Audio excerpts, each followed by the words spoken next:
Shalom, everyone, and welcome to the Middle East and beyond. I'm Barry Stagner, and I'm here with Amir Sarfati. Shalom, Amir. Hey, Shalom Barry. It's good to be with you and it's good to be with everyone. I know it's a little bit of a surprise to broadcast in an unusual day, unusual time. That may explain the low number of people that are now watching.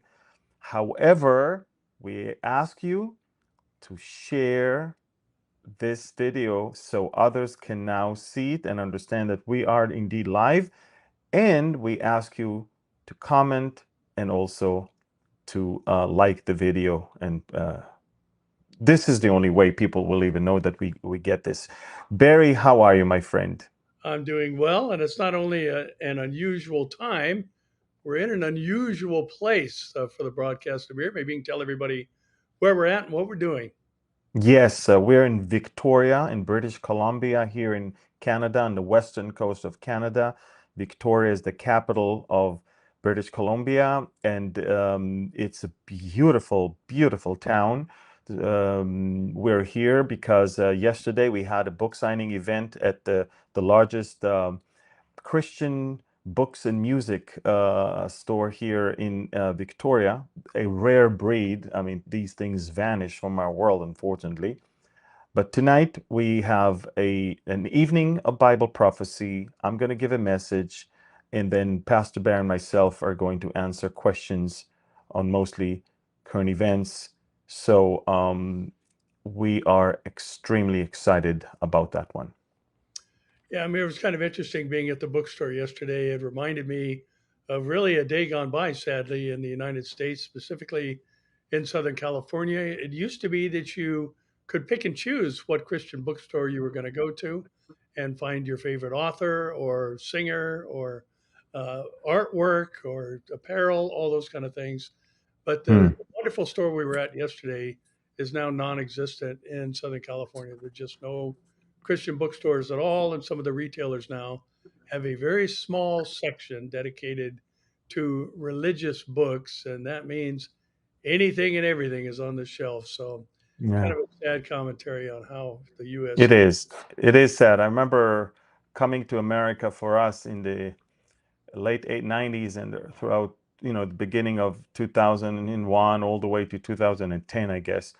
That was our greatest opportunity to visit bookstores we don't have in Israel. We have maybe one or two, but we could choose Bible covers and fish for our cars, the fish emblem and different stuff that you can get for your Bible studies and stuff like that. And as you said, unfortunately, these things don't exist anymore in the numbers that we were used to. And yeah, so kudos to those that are still running them. And I hope that things will change in that area. Yes, Barry, we have a very full plate today. That we do.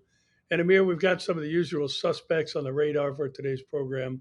And things continue to make the news in Iran, and there's some rather curious explosions that continue to go on there. A lot of finger pointing, and those who uh, do not necessarily want to divulge where they think this is coming from, because then they'd be forced to retaliate in some form or fashion. So Yeah. maybe you can fill us in on what's happening there in Yes. Iran. Well, as you can see on the map right now, these are the areas where over the last 3 weeks, mysterious explosions were reported, fires and explosions. We're talking about Mashhad, Seman, Tehran, Karao, Tabriz, Qom, Isfahan, Dezful, and Khuzestan. Now, in most, if not all these cases, these are not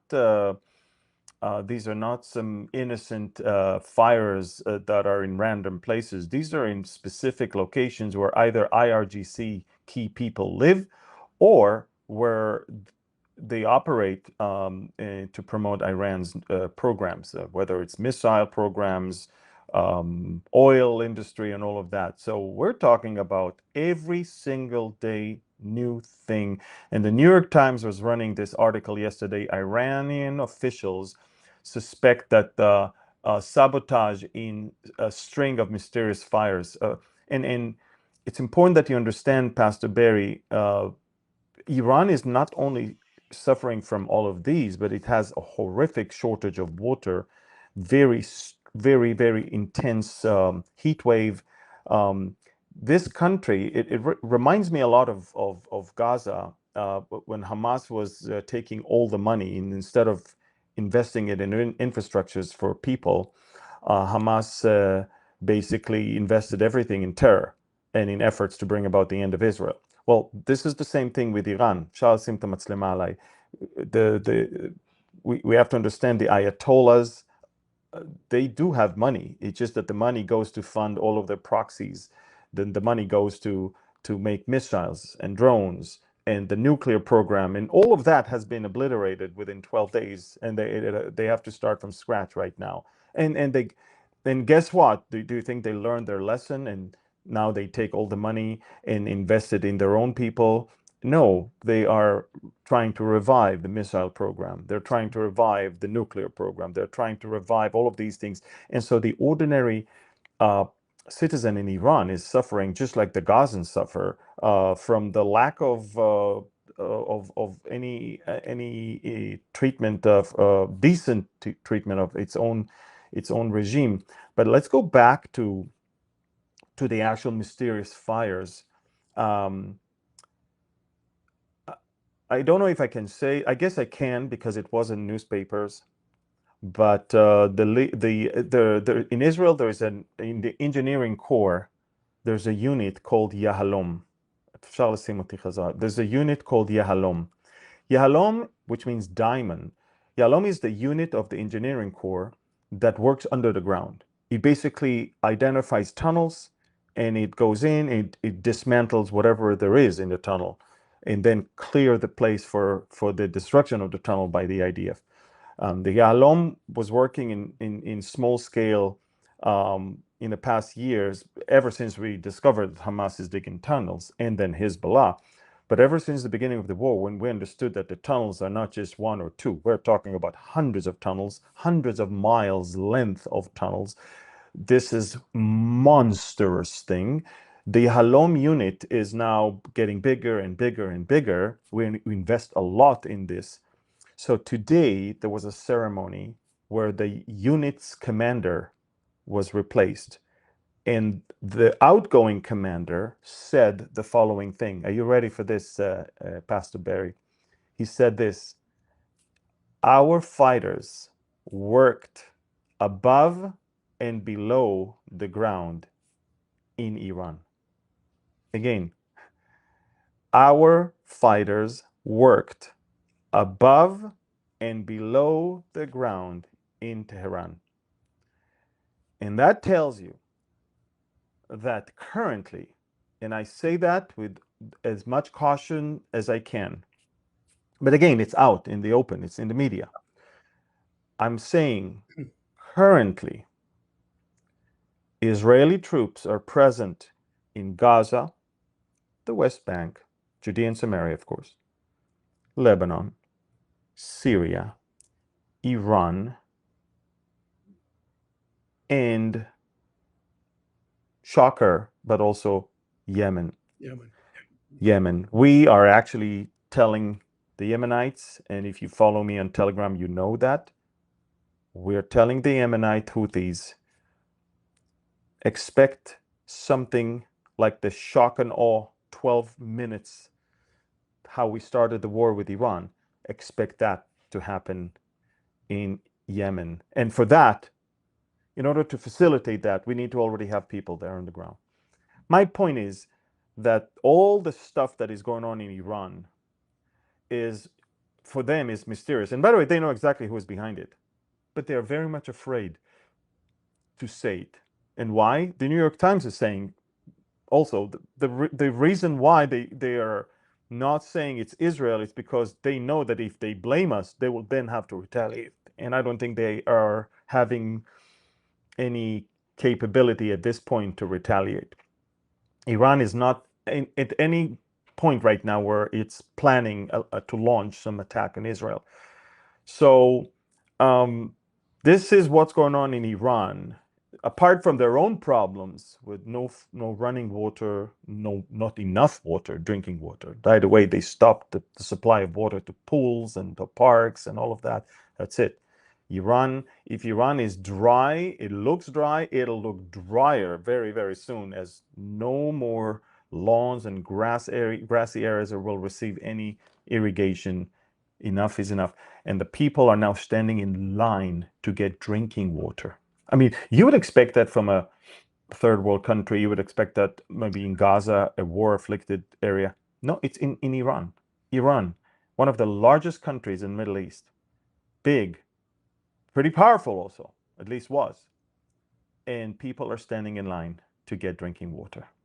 That tells you how pathetic their situation is and how much even the Iranians can see that the lies and the deception of its own regime about being brave and about winning the war, I mean, it's all to cover up the incompetency of the regime to even deal with basic needs of its own civilians. So that's the story with Iran right now, as you can see. Yeah, interesting that this is happening in a country where the provisions are in-house, so to speak. We've got an oil-rich country, plenty of resources financially, and yet here you've got a 30% plus, pretty constant unemployment rate. You've got a massive amount of the population that's under 40 years of age, just wanting to raise a family, Yeah. and all of these ample resources within the country are targeted towards the destruction of Yes. one people group. Mhm. And just incredible. It's by the way, it's not just water, it's electricity as well. They don't have running electricity. I Right. mean, they have shortage of electricity every day. So can you imagine the basic things of a civilian? Water and electricity. In the Yeah. modern world, in 2025, they don't have it. They don't have it. It's beyond me. And then yet yesterday they announced that they are now testing a brand new missile that is even Exactly. having a longer range and a bigger impact. All that. That's how much they are trapped in this demonic attempt to Hatred. destroy Israel. Yes. Yeah, that's right. Mayor, the Bible talks about Jesus specifically mentioned things being as they were in the days of Noah. And the limited information we have is that the whole earth was corrupt before God. And, we pair that with things like Paul talking about the deception that's coming in the last days, the defection from truth. And I don't think we can limit that to simply defection from biblical truth. We see a defection from just truth in general today. And we have, as you like to refer to them, the Medianites, who are leading a false narrative and feeding it to the whole of the world about what's going on in Gaza. They're Hmm. taking pictures from other countries of emaciated children and presenting that as though these are the Gazans who are starving to death because of the inhumane actions and the genocidal mindset of Israel, and maybe you can set the record Yeah. straight with what the facts actually are. Yes. First of all, there is a great collusion of the media outlets with Hamas and with the UN, the three of those together to promote a fake campaign of starvation in Gaza, which, by the way, contrary to reality.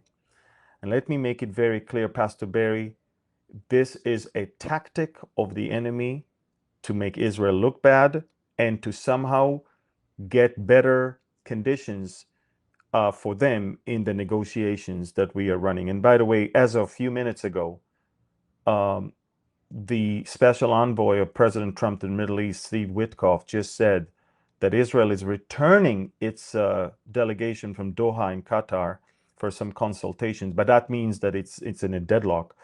And the reason is Hamas is now raising some very unreasonable demands, and Hamas is not serious. So you see, Hamas is creating fake campaign of starvation. The world media echoes that. The UN is collaborating with that, and that puts pressure on Israel. And then Hamas is saying, okay, now let's see Israel cooking in all of this, and we have time.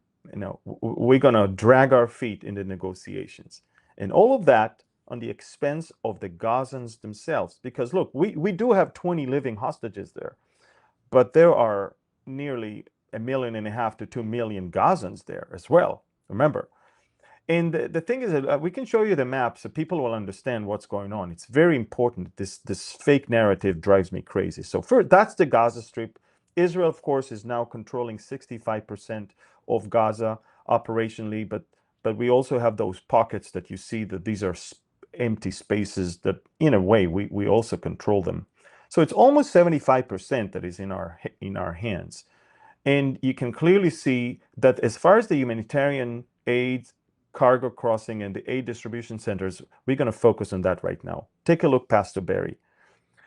As you remember, part of the Gideon Chariot's effort is to replace the dependency on the UN and Hamas and create an independent entity that will distribute food to the Gazans for free. Now, you're probably saying, wait a minute, I thought everything is for free. Everything is for free when it enters into Gaza. But then once the UN and the Hamas is taking it, the UN is locking stuff in their storage, and Hamas is taking what they want for themselves and then selling the rest in some crazy prices to the locals. So that's how Hamas is funding itself. First of all, Hamas is taking care of itself food-wise, and then Hamas is funding salaries and recruitments of new people by doing that. Now, part of the Gideon's Chariot strategy was we are creating something that will take that from them. So the Gaza Humanitarian Foundation was established. It's run by Christians, by the way. A born-again evangelical leader, Reverend Moore, is actually heading it. He's a businessman. And he's running in, and as you can see, the food distribution centers, 3 in the very south of the Gaza Strip, and there is 1 in the center of the Gaza Strip. Hamas is having big control on the 1 in the center area, as you can see, and that's where Hamas is torturing the people, basically. But what I want you to know is that apart from the Gaza Humanitarian Foundation, which is giving directly to the people free food, and by the way, they were shocked that it's free. They were always paying for it. They didn't know it's for free. Now you can also see that there are different humanitarian aid cargo crossings, like in the northern part of Gaza, on the eastern part, as well as in the south. Just so you understand, the UN is the one that's supposed to take care of these, okay? I'm going to show you pictures so you understand. We're talking about not these, but pictures of the cargo that is sitting there. Look at this. Here it is. No. Hundreds of tons of food are right now inside Gaza. Hundreds of tons of food. They're already inside. And the UN refuses to distribute it. Why? It doesn't want the IDF to escort it. It wants Hamas to do it. The UN is collaborating with Hamas to create a fake starvation campaign in order to get to the table of negotiations, and that the demand of Hamas to eliminate the Gaza Humanitarian Foundation distribution centers from the table. In other words, the UN says, I don't want any American company to distribute food. I want to do that because I want to collaborate with Hamas. I want to keep Hamas alive. I want to give them what they want. They will give me what I want. It's a collaboration between those 2 evil bodies. And as far as I'm concerned, the UN is as terrorist as Hamas if it enables Hamas to continue to live. What you're looking at right now on the screen is what the IDF spokesperson allowed for hundreds of reporters, media, to come and see with their own eyes. Look, there is food here. No one wants to distribute it. You say the UN is in charge of distribution? Well, here you go. They don't want to take it. The Gaza Humanitarian Foundation is distributing every day millions of meals. But everything else that's supposed to come from the hands of the UN the UN doesn't want to touch it unless Hamas is involved. Do you understand that evil thing? Now, let me show you. While the Gazans are saying there's no food above the ground, let's go back to see what's under the ground with Hamas terrorists. Look at what we found. Pictures. No, go back to Hamas celebrate. This is it, folks. These are photos, Hamas terrorists under the ground celebrating with tons of food while our hostages are getting half or a quarter of a pita bread. Look at how they eat. We found videos and photos in the tunnels that we're now clearing. Unbelievable. Okay? Now, another thing that they are doing, so let's make it clear. There is no starvation. I want you to look at this mother holding her son. Take a look at this. This is not the first attempt to bring this picture as a proof for starvation, whereas this picture has nothing to do with starvation. This mother is clearly overweight, and this son of hers has rare genetic disease that has nothing to do with starvation. He cannot, by the way, eat real food. And this photo was already floating months ago to start a fake starvation campaign that did not work. Now they're using it again. This, as well as so many other photos that they show, photos of genetically,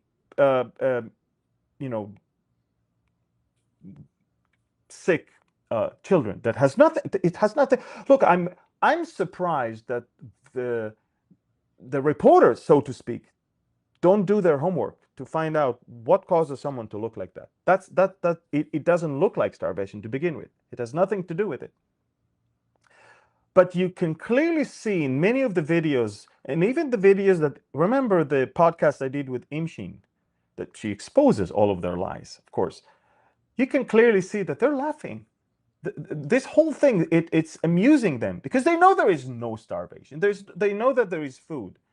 But there's a video that I showed yesterday of a girl that supposedly lifts up the pot to show that it's empty. But that same girl uploaded videos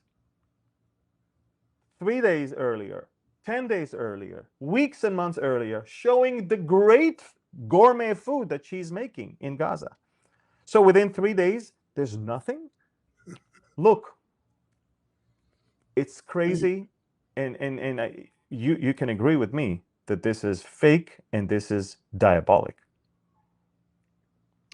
Yeah, no question about it, Amir. And it's sad that the media, who used to be a reliable source for just spreading information, has now basically become a political entity and spreading, whatever it is that advances a false narrative, if it's in relation to the Jews. And again, Yeah. this is Israel taking center stage on the world stage, and just as Zechariah prophesied. So, um, Yeah. Another thing that happens that I forgot to mention, Pastor Barry, is the fact that those Gazans that are making it to the Gaza Humanitarian Foundation Distribution Center and get their free food, when they return back home, Hamas is waiting for them and beat them up yeah, and then shoot them in steal the their foot, food right? and steal their food. And now they're saying that they're going to implement Sharia law. Listen to this. And they will cut the hands of any Gazan that is going to the American distribution centers. Think about it. They say there's famine. We give them food, and they threaten anyone who goes to get that food from free food. Anyone who goes and gets it, we will implement Sharia law, as if it's a sin to go and get food when you're hungry, and we'll cut his hands off based on Muslim rules or whatever. Right. I want to throw up, and how the media is covering up all of this, and how everybody, TikTok is filled with it, and YouTube and Facebook and all that, and even Christians are falling for it. It makes me sick. It makes me want to vomit. It's just like, guys, there's food in Gaza. Guys, there is no starvation in Gaza. And you know what? places like in Yemen and in Sudan and other places, this is where there is starvation. They really don't have food. Right. This is where the very thin babies are thin because of starvation. So that Hamas is causing double crime here. Not only that it in trying to incriminate Israel for things we don't do, but it is actually taking the world's attention from the places where there is real genocide, there is real famine, and those people should blame Hamas for that. Amir, Jesus said that the love of many would grow cold, which is a reference to a corpse.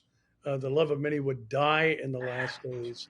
And, it's more important for the advance of a false narrative than to actually care for other human beings and groups like Hamas and others. It's just amazing to see that we're living in the midst of something spoken about, prophesied about 2,000 plus years ago. And that would include something, Amir, that I've always found to be rather fascinating. There are things in the Bible that I think many Christians, especially like the rebirth of the nation of Israel or the promises made to regathered Jews. How could this happen? And 2,000 years of Christians wondered, well, there is no Israel. How in the world are these things going to take place? How is the desert going to blossom like a rose? How are, these once abandoned fields going to be fruitful and vineyards come up again? And then all of a sudden everything turns around and a nation was born in a day. And I apply this to what we've been watching with interest, what's going to happen in Isaiah 17:1, that Jerusalem, or rather Damascus, is going to become a ruinous heap. And here we had a 10-year civil war with Bashar al Assad. And then we get out of bed one day and there's a regime change. And all of a sudden, there's heavy military engagement in Syria. Israel is involved.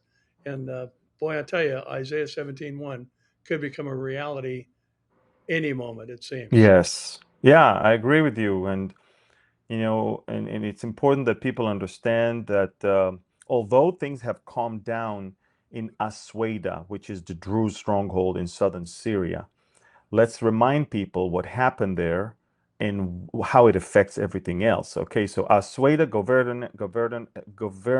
governorate, as you can see, the flagship of Druze presence in the Middle East, the only big city that is only Druze, has been attacked, as you can see. But Israel gave them aid, as you can see. We brought helicopters and we dropped aid there. And we also attacked anyone that was on his way to attack them. And we warned also the El Julani regime not to do that. So again, these are the attacks of the Islamists that are coming from the east and from the northeast, and Israel, dropped the aid right there in the heart of Asweda. Apart from Druze, a lot of people don't know that a whole Christian community was massacred there. There was an evangelical church called Good Shepherd, and the pastor and all of his family members, you can see them on the screen right now, all of his family members were massacred. Apart from that, we have young girl, as you can see, 14-year-old Druze that was brutally beaten and murdered by the Islamists. And you can see that they are actually admitting that they are official soldiers in the Syrian Ministry of Defense, but they enter the area dressed like Bedouins. Look at the picture in the center. They kidnapped a baby. It reminds us exactly what happened with the Bibas family, remember? That's They right. kidnapped a baby. And they kidnapped women. There are still missing women that were raped and most likely murdered. And it's like living October 7th all over again, but seeing it from far away, because now it happens to someone else, but by the same savages with the same ideology. And a lot of people don't understand that. They don't get it. Ahmad al-Shara, the current president of Syria, he grew up on the laps of Ayman al-Zawahiri, the founder of Al-Qaeda. Him and Osama bin Laden founded Al-Qaeda. Bin Laden was killed earlier, and Zawahiri later. But Zawahiri basically continued the effort. And then Zawahiri sent two people to continue the efforts out of Afghanistan. He sent them, one to Iraq and one to Syria. The guy that went to Iraq split from Al Qaeda and started ISIS. And that's Abu Bakr al-Baghdadi, if you remember. And he was eliminated also by the Trump administration. But the guy that went to Syria is Ahmad al-Julani. Abu Ahmad al-Julani, and he's the guy that is now the Syrian president. He founded Jabhat al-Nusra, which later on became Hayat Tahrir al-Sham, HTS. Now, HTS, that was part of Al-Qaeda and ISIS, is now the army of Syria. You see, the military of Syria vanished when the Syrian regime fell, and the ranks of the military now filled with HTS people. These are jihadists. These are Al-Qaeda people. So when they fight, guess what patch they put on them, on their vests, next to the Syrian regime patch? Take a look at this photo. We see the soldier. There you go. You see he has the Al-Qaeda, the ISIS patch in the center of his vest, and the Syrian security forces on his arm. This is who he is. He cannot hide it, because it's not like he supports the ideology. It's who he is. He is ISIS. He is Al Qaeda. He is a terrorist. He is a jihadist. He just, someone now turned him into a soldier in an official army of a country. But it's the same person with the same beard and the same murderous ideology. And in the ideology of the Islamists, those terrorists, there is no room for any other minority in that area. If Bashar al-Assad was a nationalist, Arab nationalist, he was more looking at the Arab identity, not the Islamic one. The jihadists are not into Arab nation. They're into Islamic nation. It's a different story. In the Arab nation, you may have room for Arab Christians, Druze, Kurds. In the Islamic nation, there is no room for anyone. You either become a Muslim or you're being killed.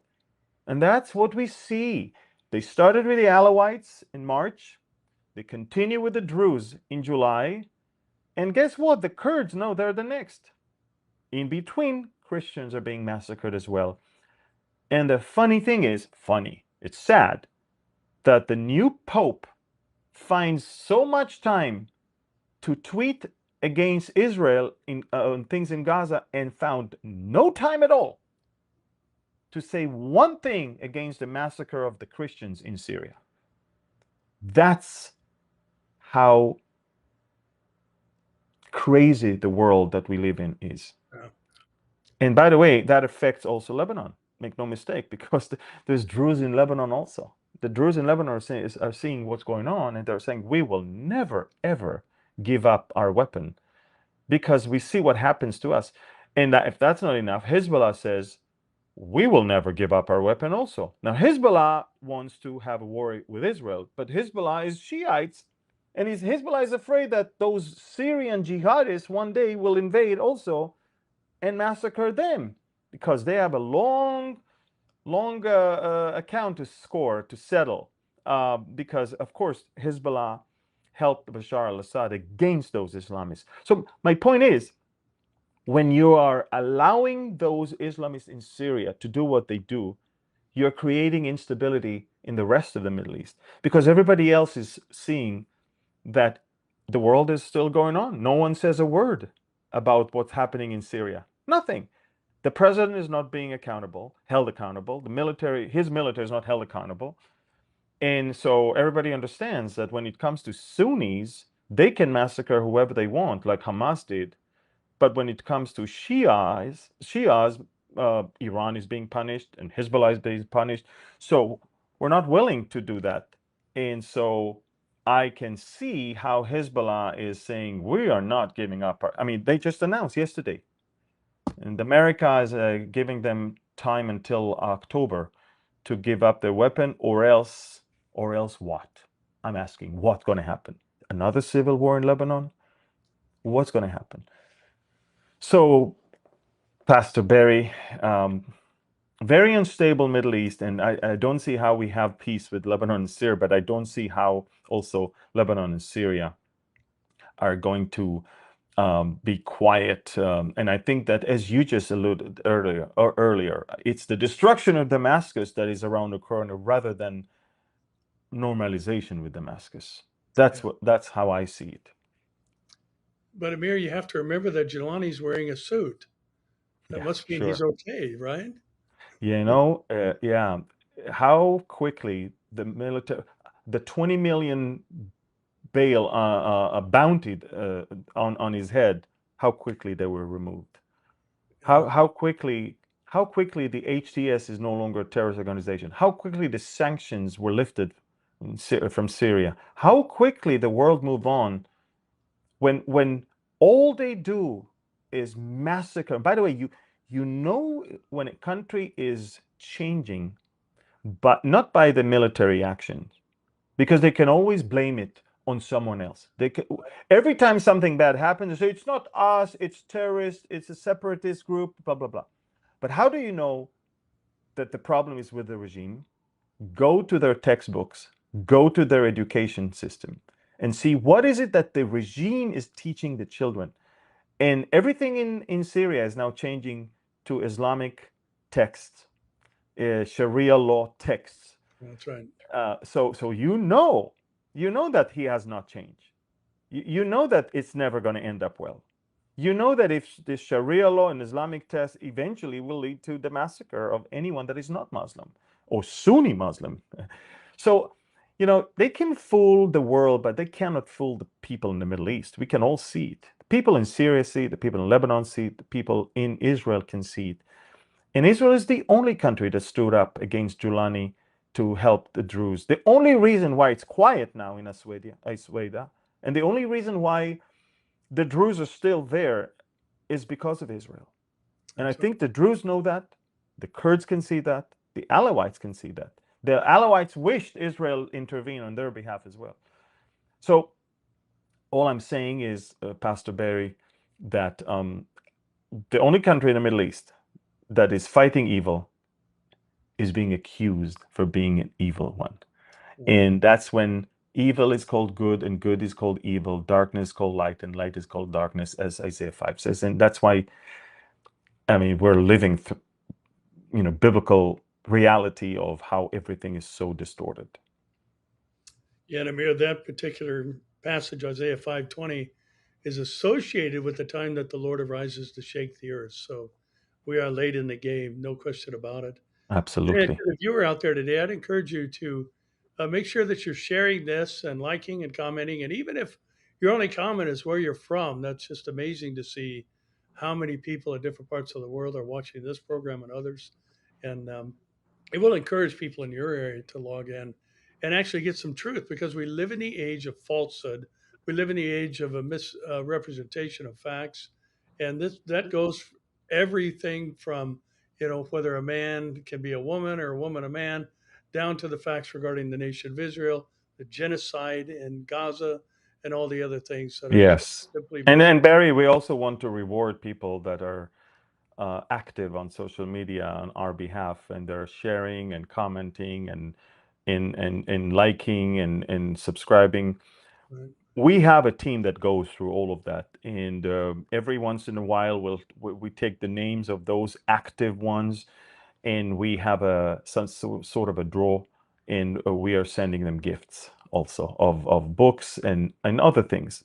So just so you know, we are thankful for you being active in this war, and Yes. we also would like to reward you for that. So Yeah, and Amir, Lebanon continues to make the news, as you mentioned a moment ago. And it was kind of interesting to think about the fact that, the U.S. is demanding that Lebanon disarm. And, if you look back historically at the breakup of the Ottoman Empire early in the 20th century, that Lebanon was the Arab Christian country. And, of course, there was a population of Muslims living there. And because of the simple math, 4 wives per one Muslim husband versus the Christian one husband, one wife mathematical equation, so to speak, it wasn't long. I think it was less than a whole generation where the general population of Lebanon became predominantly Muslim versus predominantly Christian.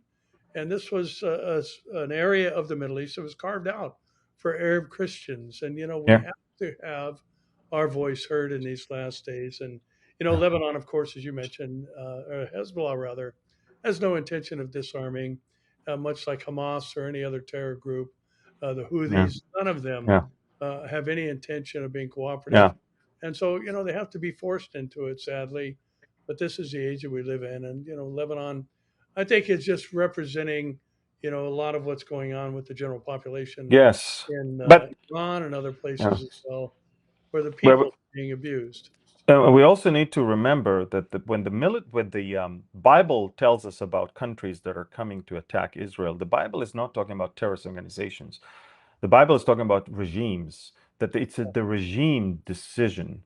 Okay, so obviously in Ezekiel 38, the regime of Russia, the regime of Iran, the regime of Turkey, unlike places where you have civil unrest and different groups are fighting each other, like in Lebanon, Hezbollah is not submitting to the Lebanese government. Okay, the different factions in Syria do not submit to a government. So I don't see how the Syrian government is going to initiate war against Israel. I don't see how the Lebanese government is going to, um, start a war with Israel. I do see, and even in Yemen, the official elected Yemenite government is not the Houthis. They are in other cities and not in Sana'a. And so Israel is going to deal with Iran, with the Yemen, and Israel is going to deal with, is dealing and has dealt with Hezbollah, and is dealing with any jihadists in Syria that are planning anything against us. But we are definitely seeing that it's a big difference between countries and terrorist organizations. And and that's why in Psalm 83, when he talks about the countries that are coming against Israel, at that time it was the government of Lebanon, it was the government of Syria, it was the government of Jordan, and it was a government of Egypt that decided to go to war with Israel, and their armies came against us. But ever since the 1980s, it's not countries that are fighting Israel, it's terrorist organizations that are fighting Israel. Um, and that's why it was so unique to have this war in Iran for 12 days, because for the first time in many years, Israel is not fighting a terrorist organization, Israel is fighting a country. And that's the Iran war, the 12 days war, was super unique and different than anything we've done in the last 30 years. Interesting, Amir, as you were talking, I was thinking back to, the 6 day war and how, now you've got a 12-day war. And, for me, just looking at how God has moved and protected the nation of Israel, some of the manufactured devices that have been, air defense systems and all these things are wonderful. But it's just incredible that this little bitty country whose name is bigger than the country itself on a world map and has to be written out in the Mediterranean, some 8,800 square miles, defeats a huge country by comparison like Iran. And every strike was very effective. And yet, in reverse, we see basically the hand of God protecting the nation of Israel. Absolutely. And for me, I just don't get how people could see things in any other way. What the Bible said is going to happen is happening exactly as prophesied. And we're a privileged generation to watch this stuff unfold. Yes, I Amir, agree. kind of switching gears, it's interesting that Paul was talking about the fact in 2 Timothy 3 1 to 5 that the times that we live in the last days would be perilous. He spoke of a time will come. So that tells us what he was talking about was prophetic.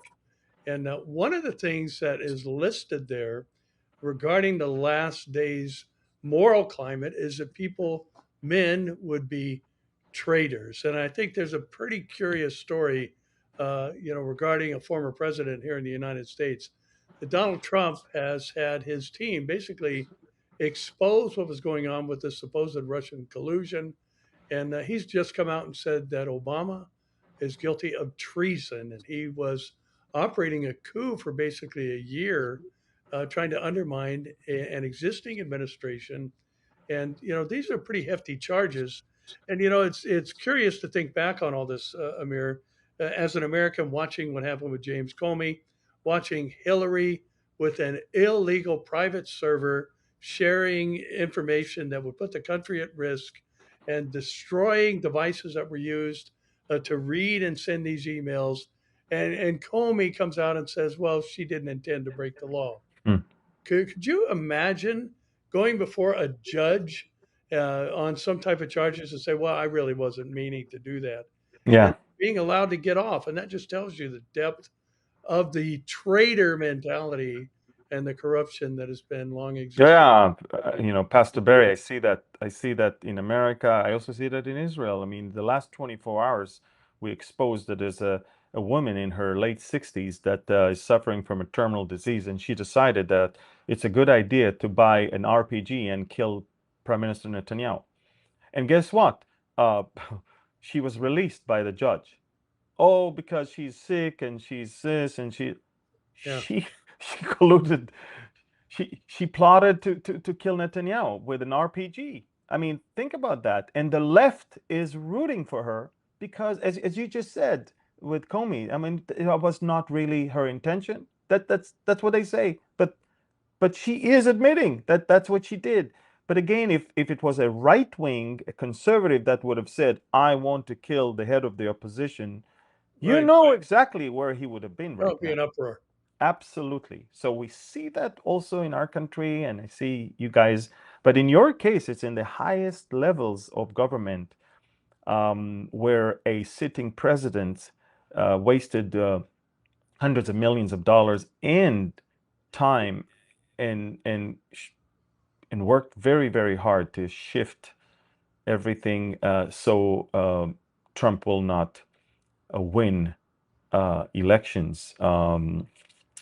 And Again, I am in the opinion that the 2020 elections were rigged. I said that from day one.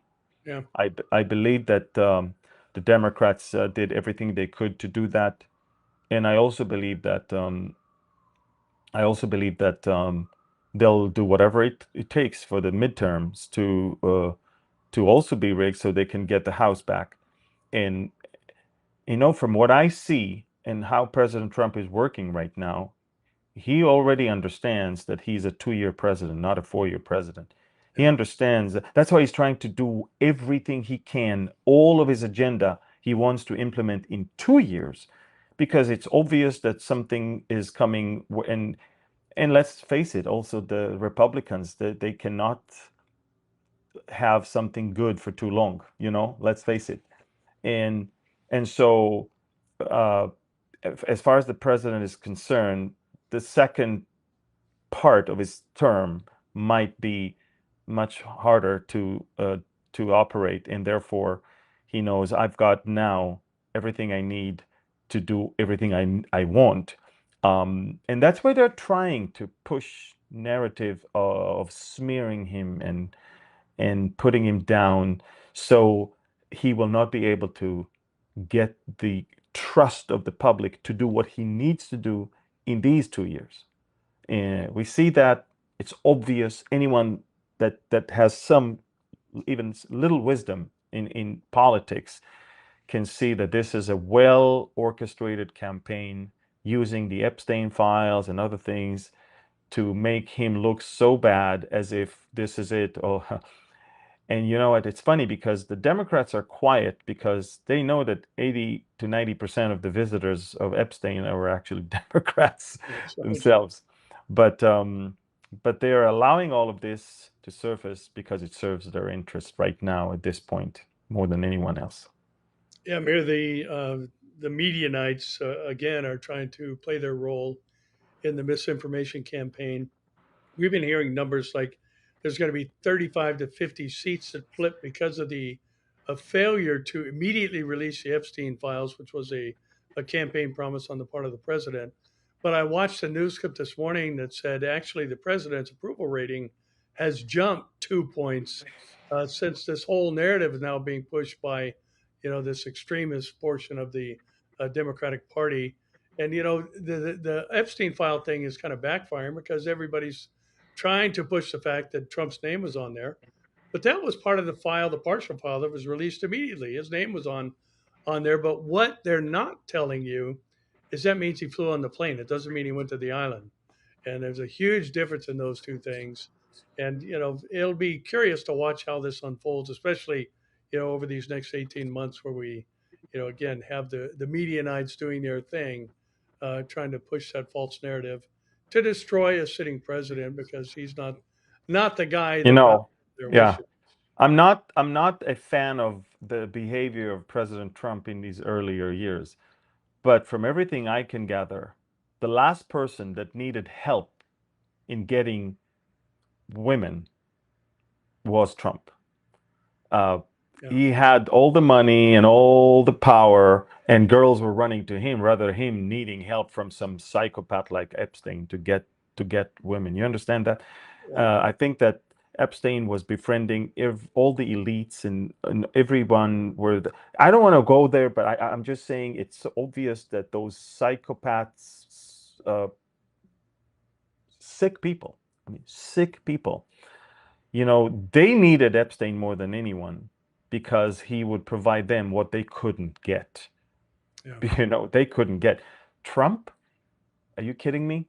Uh, I mean, let's face it. He was he was someone that everyone was running to. Everyone wanted to be around. Um, and so, Absolutely. yeah, and so it doesn't even make sense that he would need No, Epstein for those type of things. But again, the left does not care about facts. right. Facts are something they put aside. They want to create some narrative and image, just like Hamas does right now with starvation. Who cares if there is food, there is no food? As long as we push Yeah, the narrative that is starvation and people buy it and we just upload some photos, some of them are not from here, some of them are old, some of them are genetic diseases that have nothing to do with. Who cares? No one checks anymore. No one is doing his journalistic work and looks into a case and really studies it. Nowadays, it's all about the image and it's all about a yeah. narrative that you want to The agenda. push. Exactly. Yeah, Mary, you said something very important at the outset of your comments there, and that is that you don't agree with his past behavior. And for some people today, it seems as though if you support the president, you're supporting everything he's ever done, and that's simply not true. We're supporting a man based on his platform for the good of the country, the United States of America. We're not endorsing some of the things that he's done in the Yeah. past, some of the things that he said, some of the language that he uses. We're not endorsing any of those things.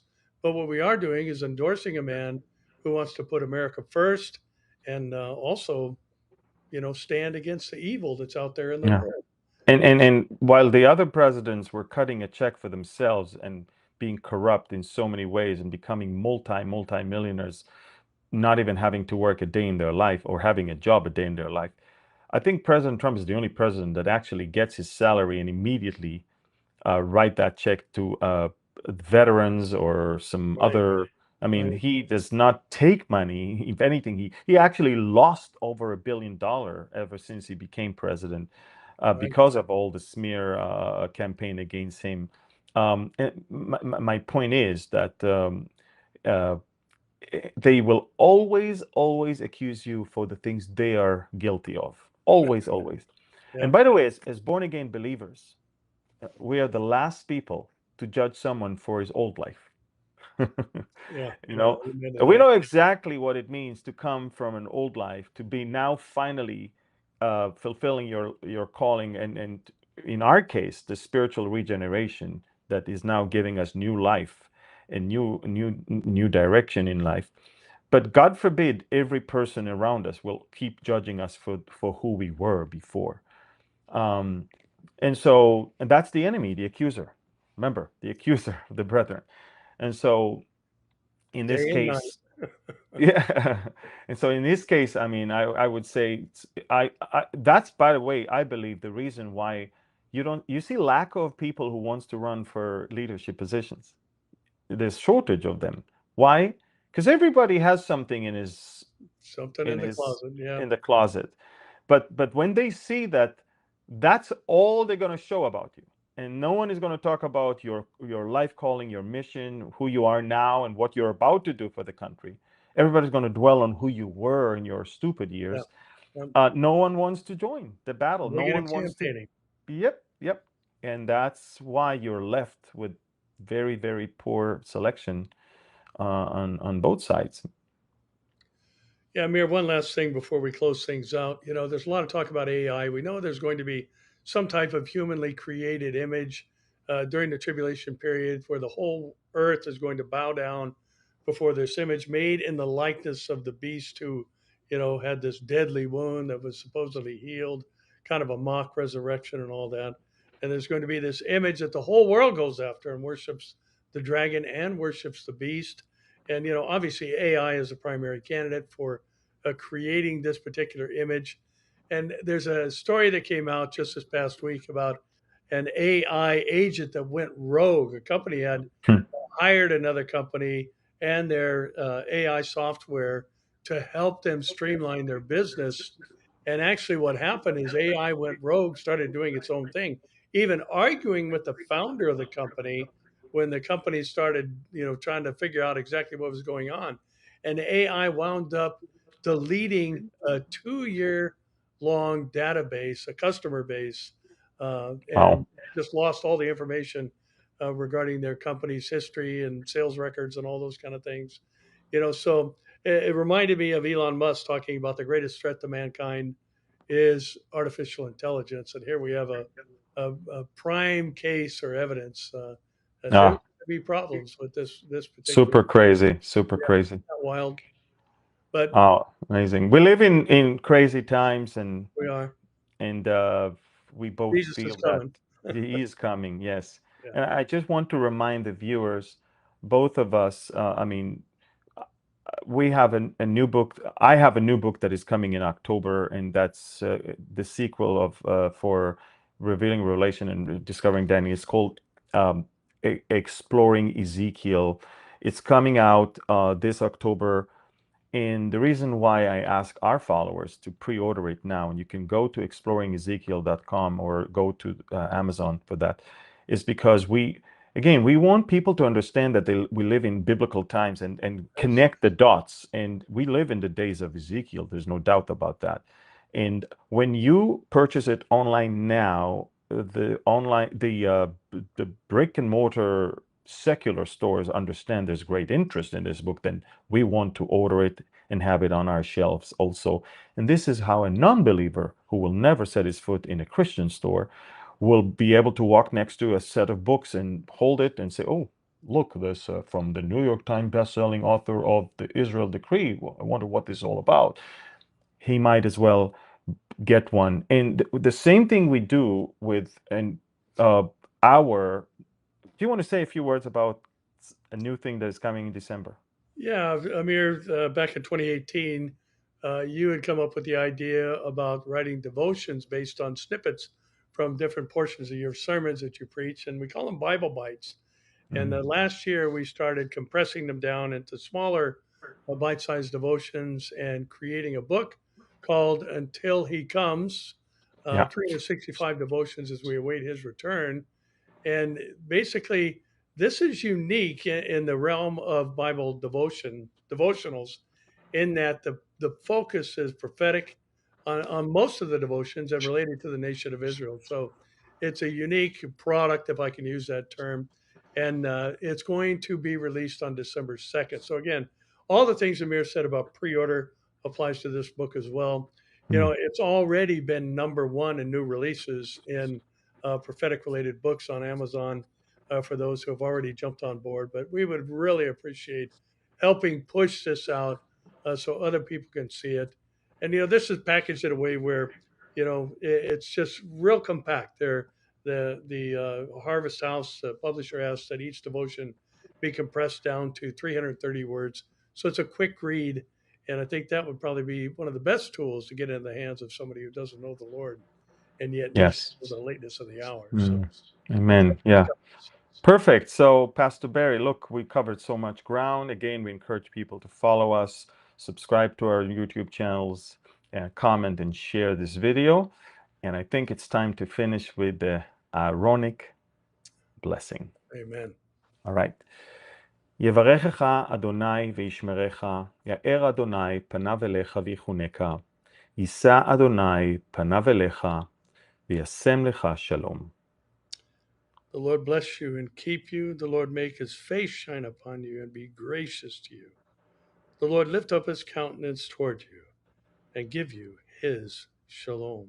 In Yeshua's name. Yes. Amen. Amen. Amen. Thank you for watching. Share this video. Pray for us. We have a long tour now in Canada. Pray for safety. Pray for souls to be saved, and pray for people to be blessed and safe journey. Also, we're moving sometimes by car, sometimes by ferry, sometimes by plane. We need a lot of grace and mercy in this thing. Thank you again. God bless you, and shalom from Victoria, British Columbia, Canada. Shalom. Thank you. Shalom.